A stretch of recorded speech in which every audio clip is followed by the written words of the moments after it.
Para sa'yo, Sir Jude Bacalso. Sir, tanggapin niyo po yung katotohanan. May itlog po kayo, wala po kayong matres. Okay? Come on!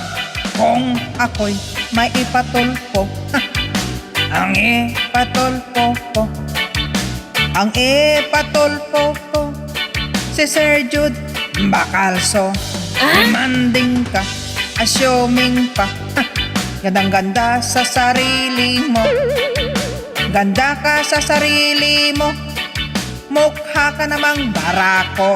At kung ako naman may sasabihin, ang pagsasabihan ko, si Sir Jude Bacalso, may itlog ka, tanggapin mo. Katawan mo ay macho, kapal pa ng mukha mo, parang kalso ng semento.